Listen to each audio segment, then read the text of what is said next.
छत्तीसगढ़ युवा कांग्रेस के चुनाव को लेकर कांग्रेस में सियासी घमासान तेज है। अध्यक्ष पद की रेस में कई दावेदार हैं, तो आदित्य भगत की उम्मीदवारी उम्र सीमा के चलते अटक गई है। वहीं चुनावी प्रक्रिया पर दीपक बैज की आपत्ति और बीजेपी के हमले ने भी मामला गर्मा दिया है। देखिए रिपोर्ट।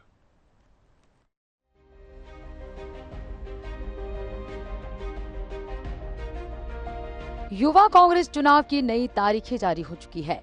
30 अगस्त से सदस्यता अभियान शुरू होगा और 29 सितंबर तक चुनावी प्रक्रिया पूरी होगी।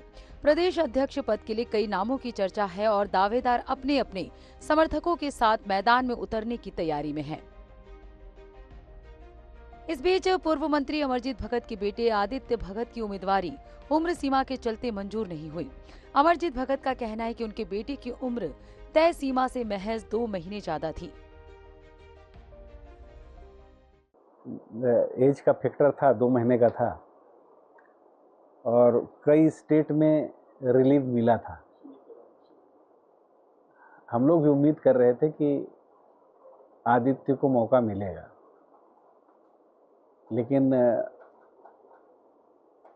2 महीना का एज ज़्यादा होने के कारण ये लोगों ने अप्रूवल नहीं दिया,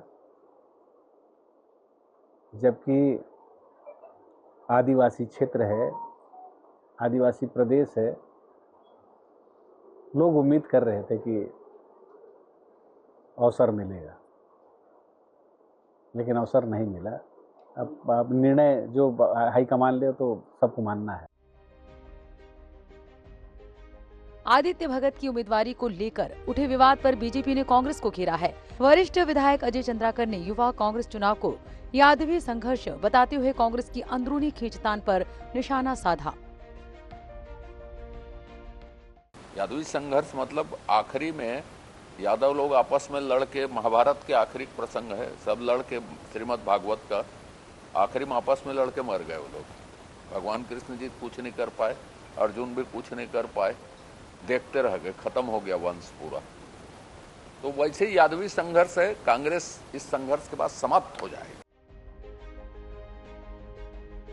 बीजेपी के आरोपों के बीच पीसीसी चीफ दीपक बैज ने कहा कि युवा कांग्रेस का चुनाव संगठन को मजबूत करने की प्रक्रिया है। हालांकि चुनावी प्रक्रिया को लेकर बैज ने खुद राष्ट्र नेतृत्व को पत्र लिखा है और कुछ जिलों में विधानसभा अध्यक्ष पद का चुनाव फिलहाल नहीं कराने की मांग की है।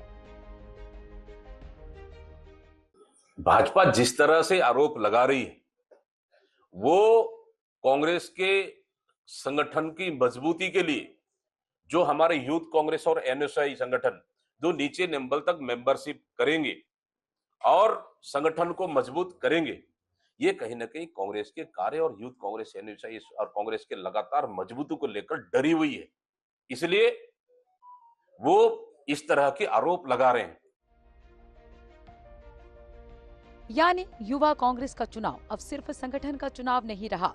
अध्यक्ष पद की दावेदारी, उम्र सीमा का विवाद और चुनावी प्रक्रिया पर सवालों ने इसे सियासी मुकाबला बना दिया है। अब देखना होगा कि 29 सितंबर के बाद युवा कांग्रेस की कमान किसके हाथ आती है। रायपुर से एशियन न्यूज के लिए शशिकांत साहू की रिपोर्ट।